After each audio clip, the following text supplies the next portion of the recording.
American National is proud to support No Ceiling, helping to tell the stories of professional women. American National is dedicated to providing paths for leadership and advancement through the Women's Forum, a group of female leaders who provide encouragement, mentorship, and advocacy for American National female employees.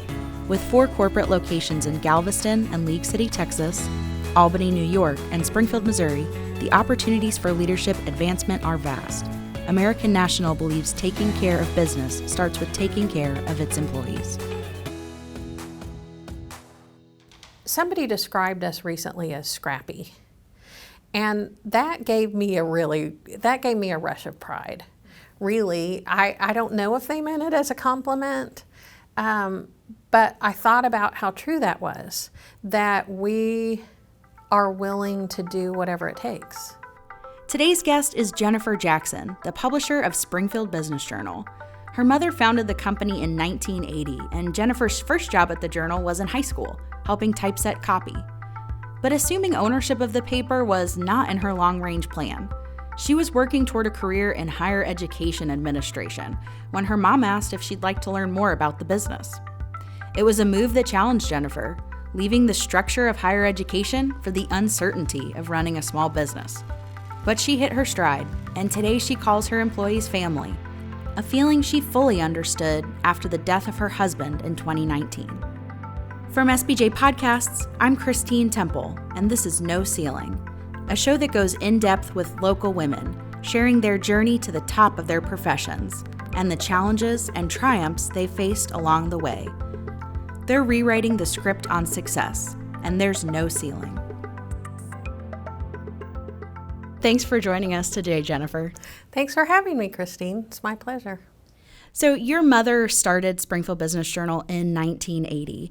She came to the community and was looking for work and couldn't find a job, so she thought she'd start a business publication. So tell me about what you remember from that time. What were the early days of Springfield Business Journal like? Wow. I remember it being a little tough. I was in 8th grade at the time, my brother a 9th grader, and my mother to that point had been a teacher, an 8th grade teacher in Tulsa, Oklahoma. And when we moved to Springfield, she was looking for a business journal so that she could look for work. That's what she relied on in Tulsa. And since Springfield didn't have one, I think that's where the idea was really born, was, hey, maybe I should do that. And in those days, I don't think she had a big startup bank. I think that she thought that, skill was going to be enough. And so she did mostly do that by herself in the beginning. I remember her selling ads, writing for the paper, and in those days things were done a lot differently as well. So my brother would typeset what my mother would write. When he got out of school, he typeset on a big machine that would spit out columns of type, which I then waxed up and got to stand over a light table and paste those columns on the page. But we saw my mother working really hard and really long hours. Many a night we had cashew chicken at the office. She didn't want us to be home alone, so we spent the evening up there doing homework, doing what we could to help out and have dinner together. Do you remember thinking of your mom as a trailblazer at that time? I don't think I recognized really the weight of what she was doing. And I just saw it being so difficult. So it wasn't this shiny thing. It wasn't until much later, really, that I looked back at what she did. And probably not until I got involved in the Business Journal myself did I realize what a big deal it was for her to do what she did and take the risks that she did. But the significance of doing that as a woman, I think that's when it really hit me. When I got into our industry association and realized I was surrounded by, a bunch of men, all men, really.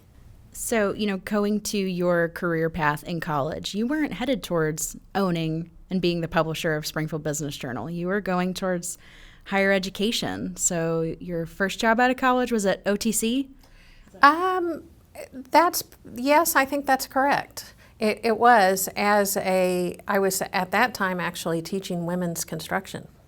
So I think I was always forward in the cause for women. The program that I went into teaching at that time was construction readiness education for women, and it was a welfare to work program to help women earn prevailing wages. Most of them single moms. And I my degree was in communications. I had some background in construction because my husband and I had a construction company. And so that's what led me to college and teaching, and it kind of went from there. I probably headed into my career a little bit like my mother did, without a real solid plan, but just led from one thing to the next. But that's where I did focus my attention, and I stayed in that position for 10 years and really saw myself just moving from step to step in that organization. I did not imagine myself joining my mother in business. So what was her vision for you then? Did she hope at one point she could pass the business to you? She never said that. So she was always very supportive of what I did. I think she and I had a lot of similarities in our personalities and interests. Both communications was a strength for both of us.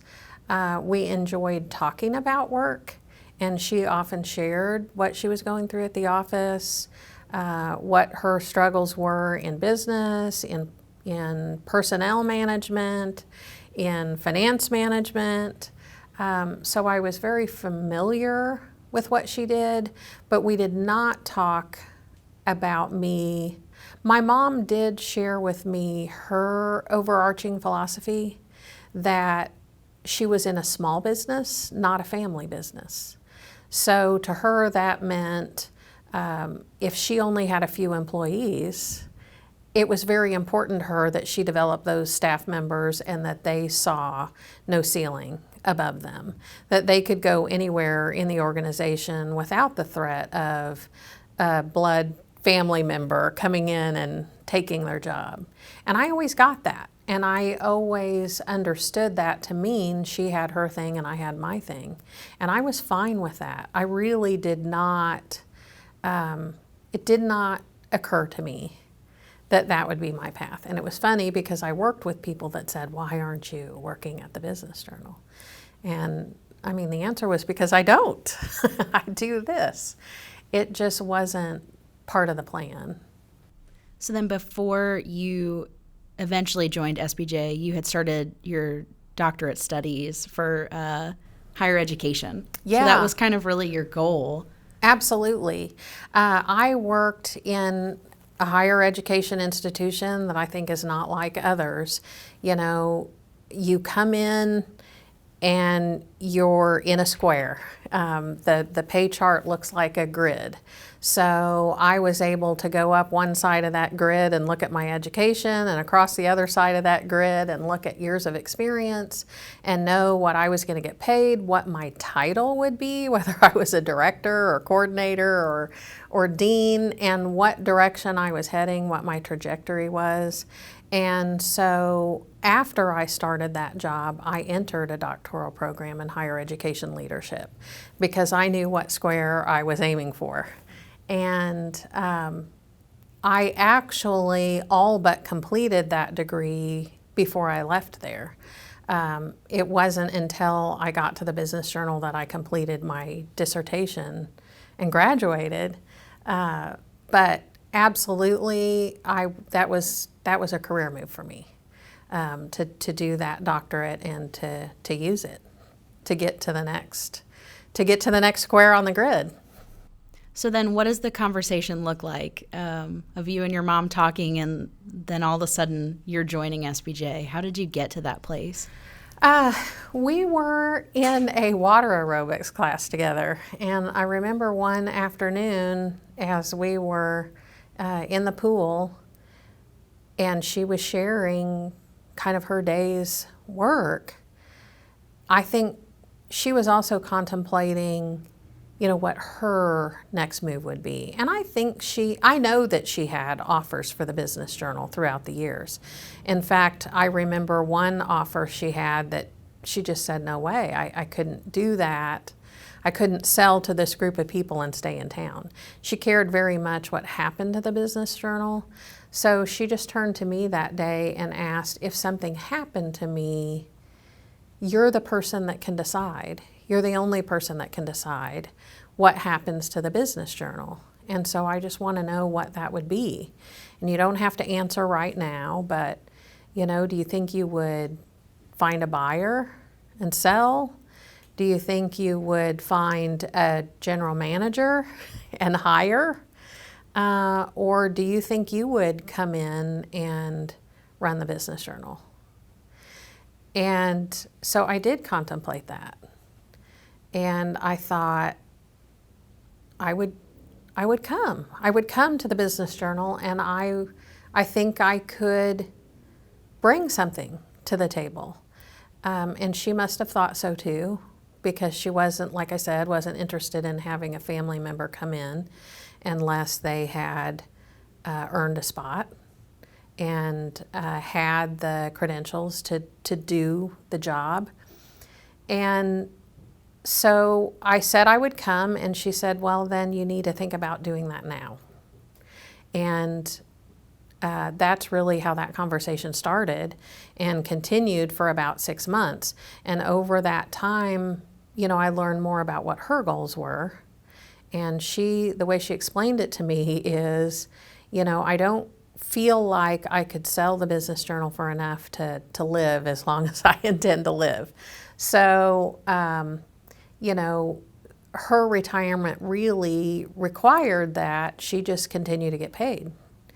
And so I guess that's how I envisioned it in my mind is, okay, I need to come into the Business Journal, work alongside my mother, and figure out how we can grow the business to a point where I can make a living and she can continue to make a living whether she worked there or not.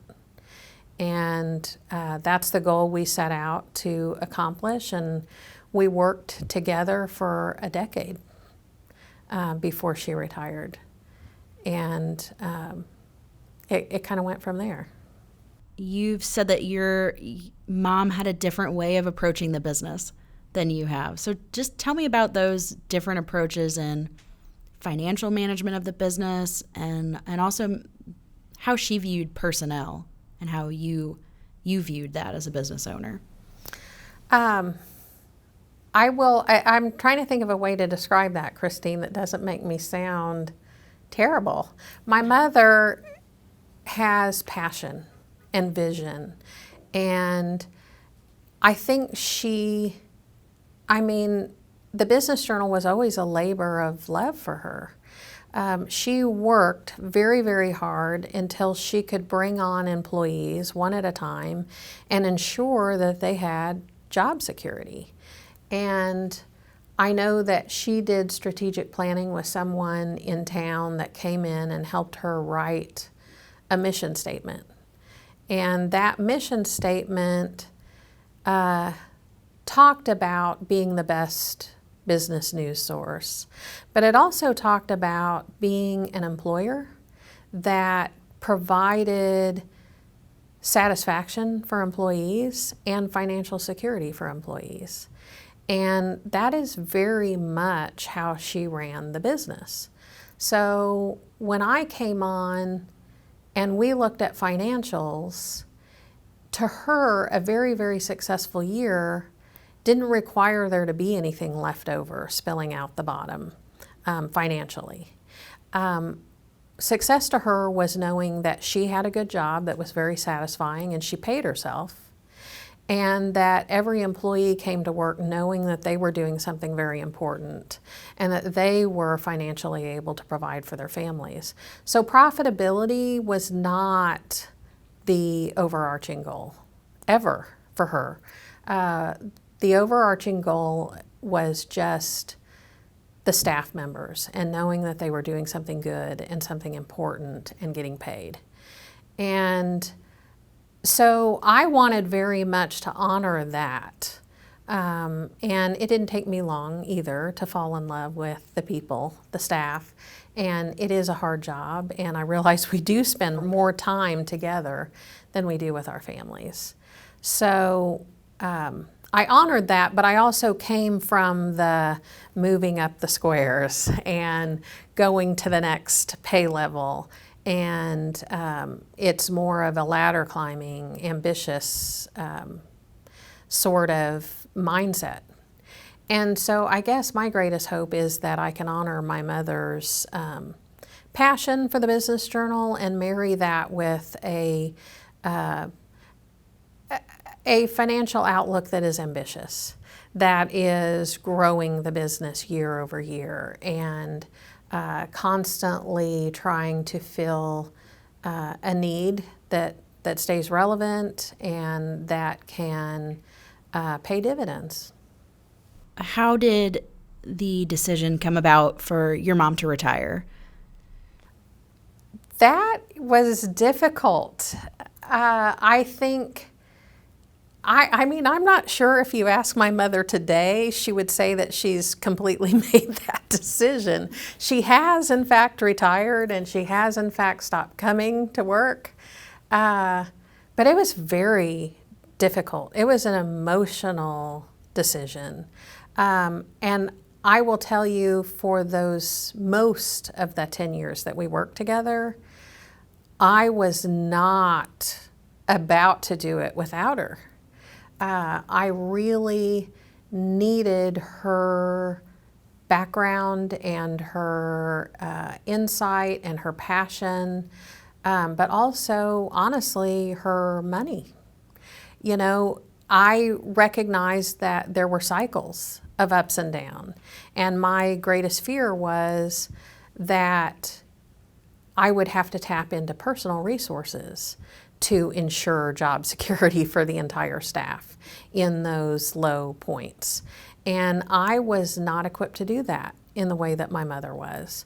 I had a husband who was self-employed, and I was used to having a secure job and paycheck, and felt like I didn't want to be in a position by myself where I would have to leverage personal resources that supported my family to go on in the Business Journal. So I felt like for most of those 10 years we worked really, really well together. I know that my mother didn't want to maintain a full work schedule.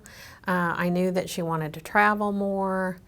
More and more, we started to see things a little differently, and I think maybe created some staff confusion when she'd be gone out of the office for a couple of months traveling, and we would make some decisions and maybe embark on a new project or new technology, and she might come back and want to undo that. So it was a weird time, and I think when the time finally came, I was ready, and I think she was ready. So I actually asked her to set a date, or to be really honest with me and tell me that she wasn't going to set a date, and I was going to look for work while I was still marketable, you know, and with no resentment. I was ready to go our separate ways in business and to go back to being mom and daughter.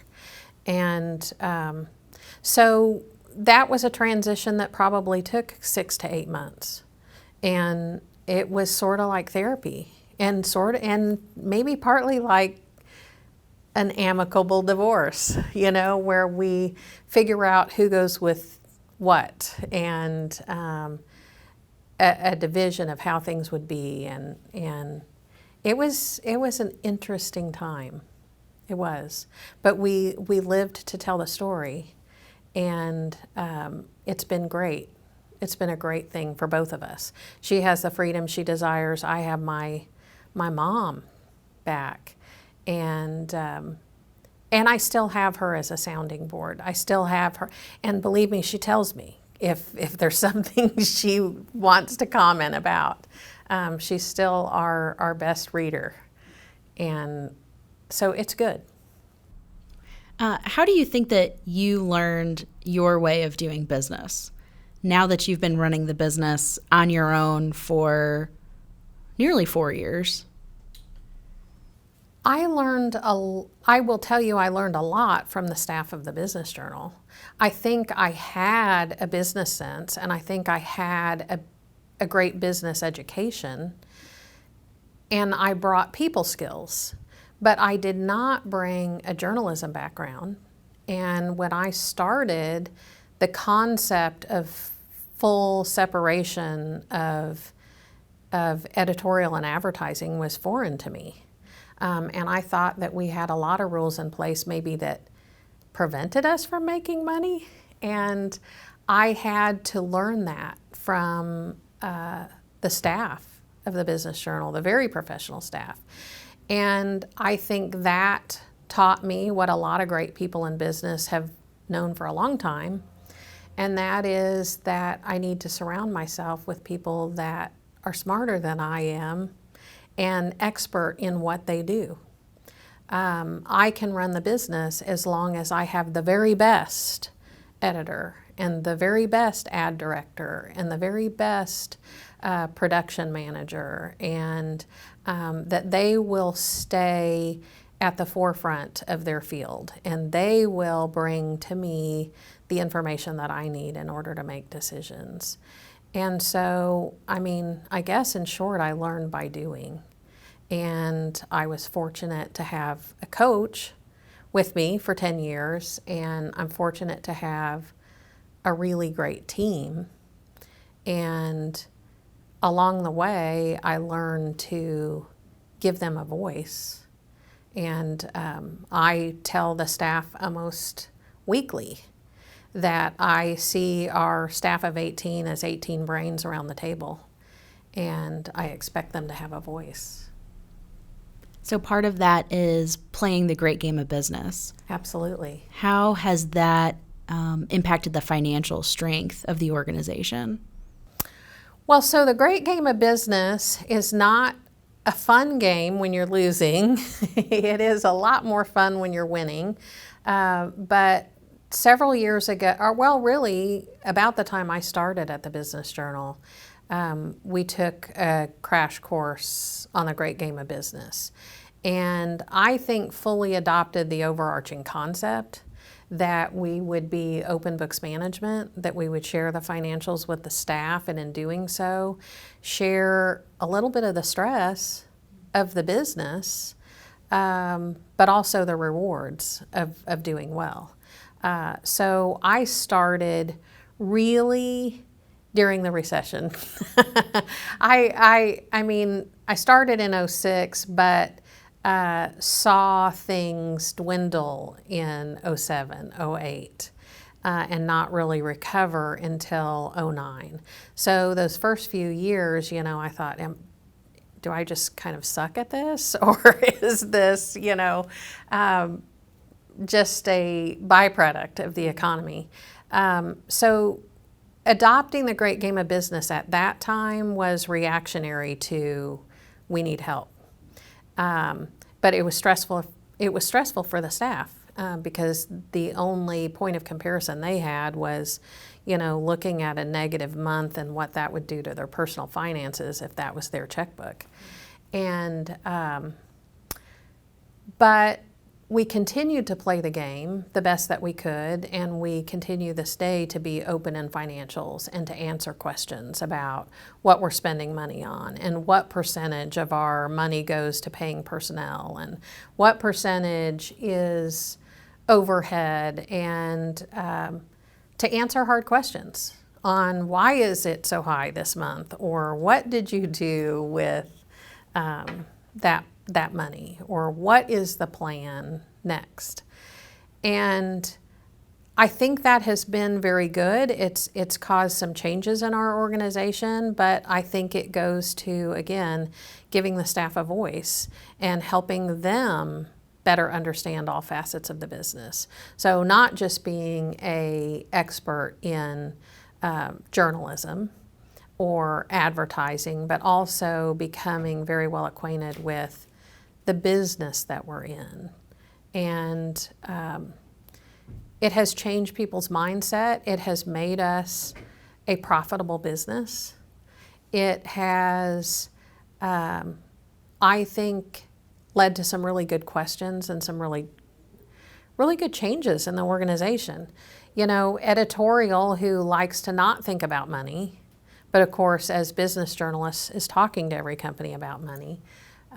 They were the first to come and say, you know, how can we help? Well,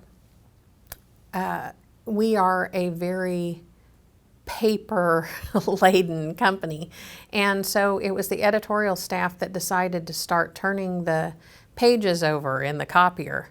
You know, they would print things out to proofread, and once it was read, put a red X on that side of the paper and feed it back through the copier. It was a small change, but it was significant in terms of what it said about their attitude towards the business and thinking about things that would not necessarily cross their minds or be a part of their day-to-day. And that's just one really small example, but I do think it is a mindset. So when your mom started the business, she said in an SBJ Live interview on the eve of her retirement, she thought she could start the business and never worry about money again. So how does it feel to you now to have taken up her legacy and continued the business as profitable and continued to pay your mom in her retirement? So it feels really good, but I would say she's still probably at home worrying about money, right? Because it did turn out to be true. What my mom had asked was that she continue to get paid. At the time, I didn't really sort out exactly what that meant. But at the time of her retirement, I agreed to purchase the Business Journal. We set a sales price, and I will pay her for the next 8 years. It was 10 when we started out.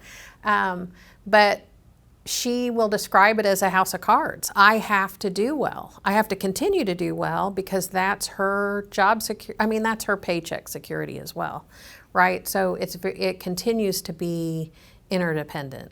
And, you know, I will be providing for my family one day if I can get my mom paid off, right?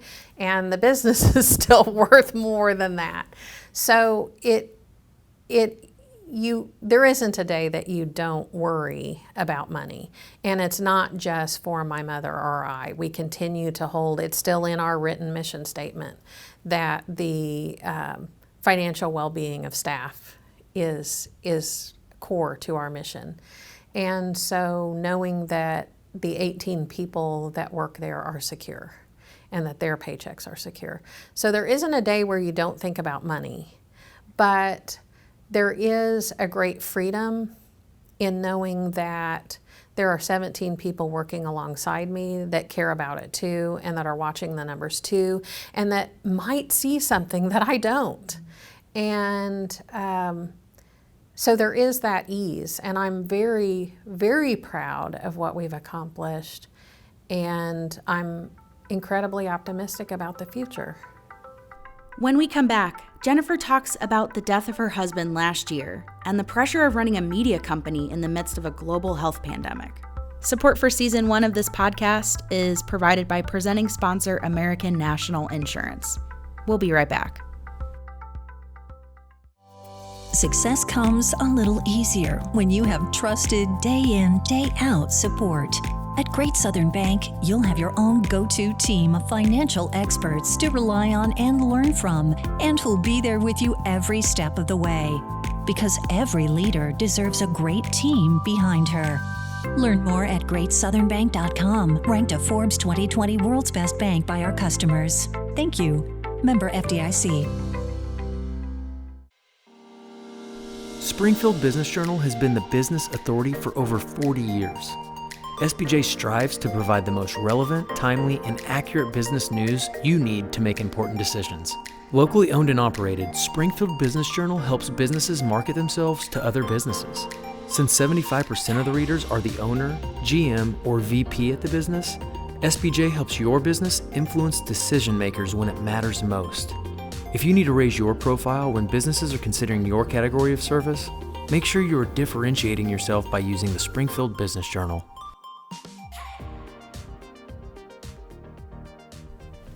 So in the years that you've been running the Business Journal, what are some of those most proud accomplishments that you think back to? I will just say overall, I feel like we have stayed in check with providing service that is needed, providing information that is needed, instead of chasing a dollar for the sake of chasing a dollar. I do feel that. It's so rewarding to hear a business owner. It happened really fairly recently. There was a business owner that came to me and said that had they not read the article written in the Business Journal about the enterprise zones, that they really would not have known that their business existed within that zone, and it has made a tremendous difference, a game changer. That's one example, but we continue to challenge ourselves to write about things and provide information to business owners that they need to know in order to be successful in this area. And so I feel good about that. And I feel good knowing that if we didn't do that, or if we didn't care to get it right, or to get it on time, that it would have a negative impact on people. So I'm very proud of that. Somebody described us recently as scrappy, and that gave me a rush of pride.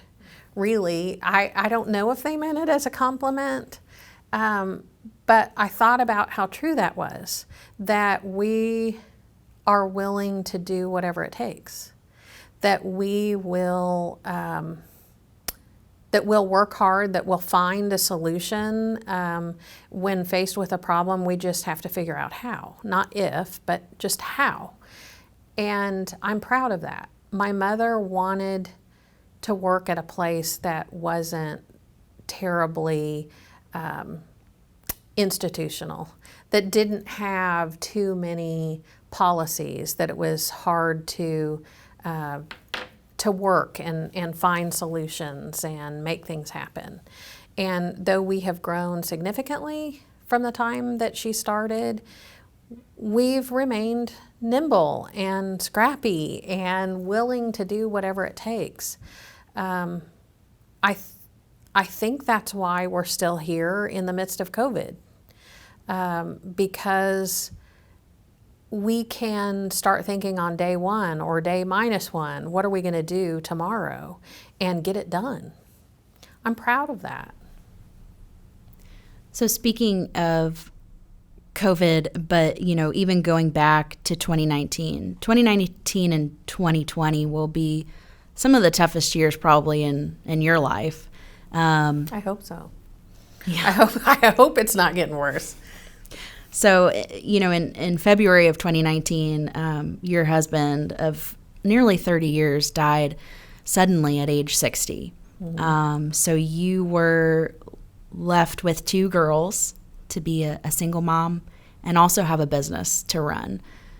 What was the impact of that on you and your family? I don't know if I could put that into words. Personally, it was of huge impact. And while my husband's death was sudden, it wasn't, it was as a result of 6 years of recovery from an auto accident. So it was interesting. I was in a grief group recently, and they asked us to tell about that moment, and that's when I realized I was telling about a moment that happened way before February of 2019. I was telling about a moment that happened when that car accident happened. So for the last 7 years now, I have a tremendous amount of gratitude that I do have 2 daughters that I'm left with that are my best friends. That I do have an important job to go to, that I wanted to go back to as soon as I possibly could after the death of my husband. Not that I wanted to bury myself in that and not think about what we were going through, but that I had that it was part of my identity, that I didn't lose that day. So I would say that's the greatest impact, is I'm just incredibly grateful to have what I have, to have my work and to have my family. So thinking back to 2006, of course, you didn't know what was to come in your life. You didn't know that any of this was going to happen, but you were a caretaker for a number of years, and then all of a sudden were the single income for your home. I mean, of course you didn't know that you needed SBJ, but do you feel like now this was what you were supposed to do? Oh, I do. I do feel that. And I felt that before as well, really, even though it wasn't my plan. And I sort of naively fell into it. I always felt I was doing the right thing. I did. I have a huge amount of gratitude that I had it all this time, and I think that working for myself has afforded me flexibility that I've always needed before, during, and after the struggles of my family. Frankly, I'm a hard worker, but I'm not a great employee. I say that partly in jest. I need to work for myself. I love working for myself. And I have always felt blessed, and I don't take for granted the flexibility that it affords me. I'm not afraid to work long hours. I'm not afraid to work really hard. I'm not afraid to worry a little bit. But I would not have it any other way. I really wouldn't. And so that's why we continue to do what we do. That's why we've stayed small and scrappy and flexible. And I don't know another way I could have what I have. I cannot picture a different path at this point.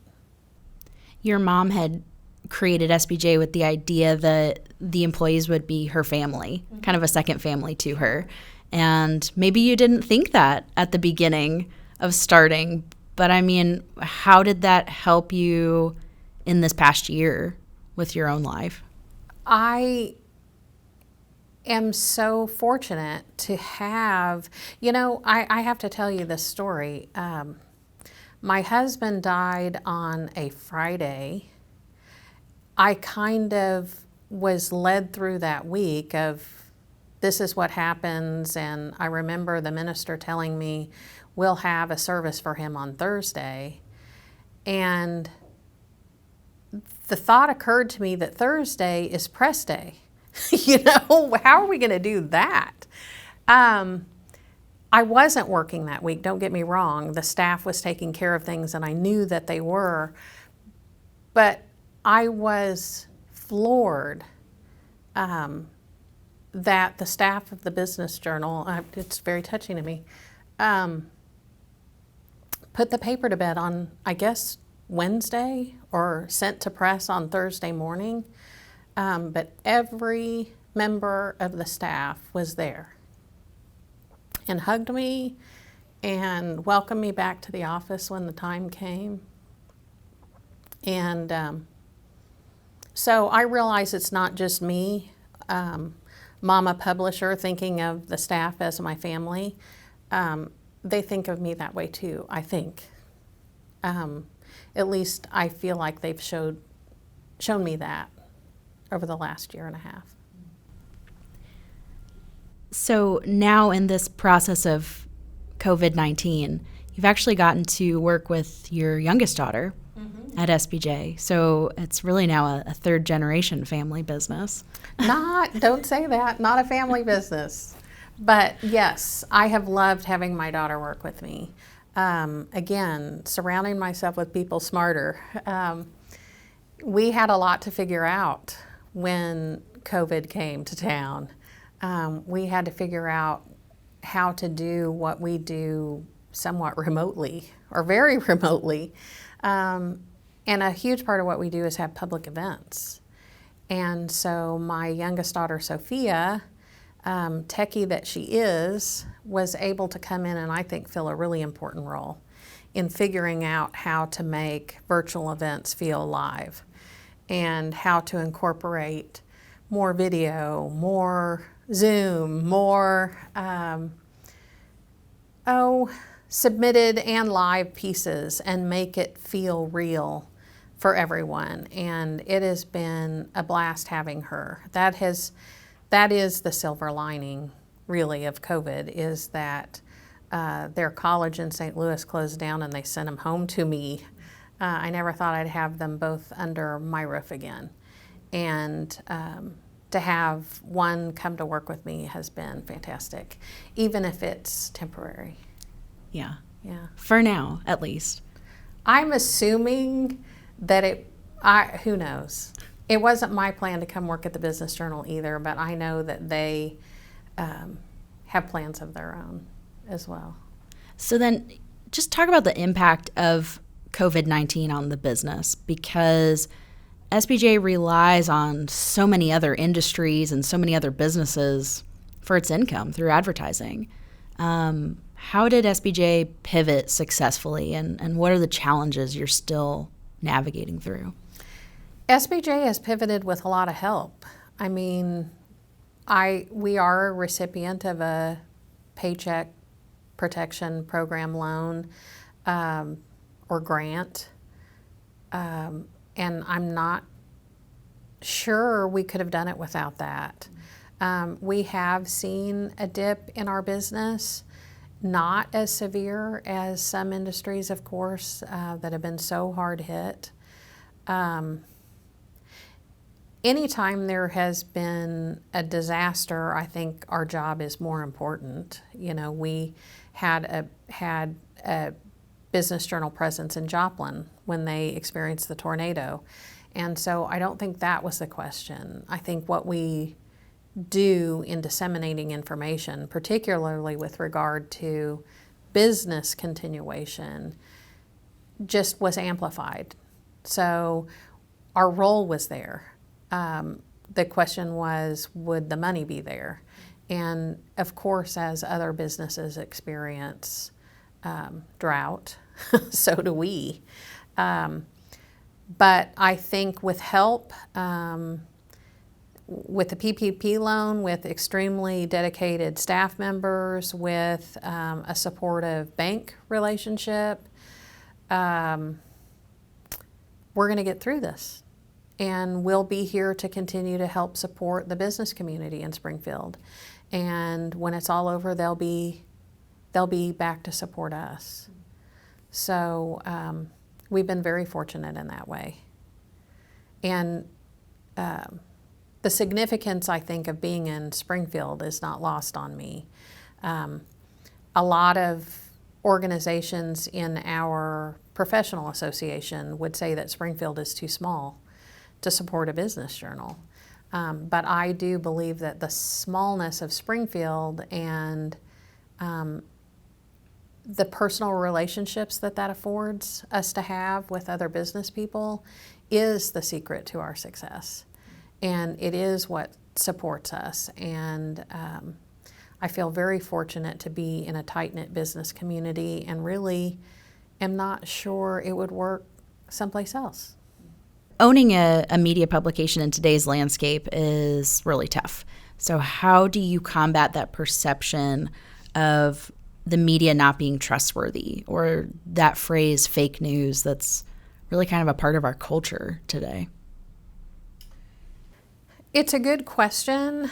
And we're not immune at all.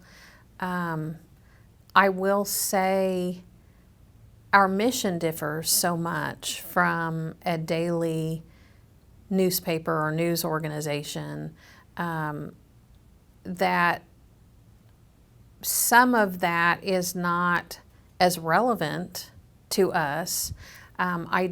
We're not anybody's everything, and we don't replace the daily news. So people in Springfield do still have to rely on the news leader to cover the crime beat and to fully cover politics and to and obituaries and all the things that we don't do. But the weight of the responsibility of getting it right is not lost on me. And I will say I've personally always had a healthy skepticism of the news. And I also teach a class, a communications class, where I talk to my students about critical thinking and absorbing media and really anything that anybody says, and weighing with that what the motivation is. You know, follow the money. Who has interest in an opinion that's being espoused? And I've always been the one to turn off the presidential debates when the commentary starts, because I recognize that that's the part where somebody is telling me what I saw and what to think about what I saw or what I heard. And so that is something that I hope that all of our journalists consider as we report on what we do. Our job is to provide needed information that can't be gotten elsewhere, not to tell our educated readership how to feel or what to think or how to interpret what it is that we're telling them. That's their job, and they're perfectly capable of it. And I think if we steer clear of that, we'll at least know we're not part of the problem. I do agree, the problem is real. There are plenty of things out there that you can't believe. I don't want to add to that noise because I am a skeptical consumer of the news, just like our readers should be. You know, I always pictured my mom walking away with big bags of money when she left the Business Journal. So, boy, I hope that I do. I hope that I walk away someday with big bags of money. But no, I guess I don't. I'm 54, but I think of myself as young. I don't think of myself as nearly retired. I know that you have to think ahead.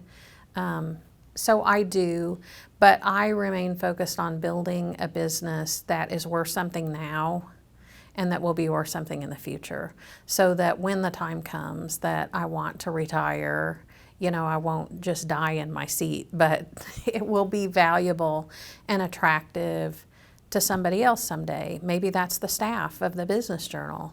Maybe it's my daughters who would have to decide for me, will they sell, will they hire, will they run it themselves? I don't know, but I think if I do my job now and I ensure that we are filling a need, then our company will be valuable now and when the day comes that I need to be free. SBJ has changed since its beginnings. Of course, there wasn't a website to start off with. And now there is a digital-first mentality within the daily news that's put out from SBJ in addition to the weekly print. So when you leave the Business Journal, like, what's in your crystal ball for what the publication might look like? Well, so I'm not even sure I love the digital-first label. We won't hold a story that people need to know. So in that regard, we are digital first. We'll get it out there, even if it's not print day. We'll publish it online. But I have seen some organizations that to them digital first means that the newspaper doesn't have news in it anymore. And I don't see that in our future. I still want the Business Journal to be something you've got to hold, you've got to get, and thank God it's Thursday, I need my Business Journal. I don't want it to ever become feature only and all news be online. And I am not forecasting the death of all print. I know that I may be in the minority on that, and we certainly will not fail to continue to evolve and be ready and to I feel like every year we're pressed to do more and more, right? I want to and will continue to print, but we must also be available on podcast and on video and online and in blogs and. So I do foresee a future where there will be a shorter news cycle. Like you said, digital first. Even now we don't consider ourselves weekly, right? We're daily, sometimes by the moment. Sometimes there's breaking news at 5 o'clock, it's QT, but there's something that just happened and we need to let somebody know. So I envision a shorter news cycle. I envision continual growth in the channels that we'll have to use to get the news out. And I think that is a demand on our industry, not unlike the demands that others face. That will cause us to get bigger. And that's a little scary to me, but doing more things simultaneously takes more people. And so that is probably unavoidable growth. We'll have to monetize those things to pay for additional people in a larger organization.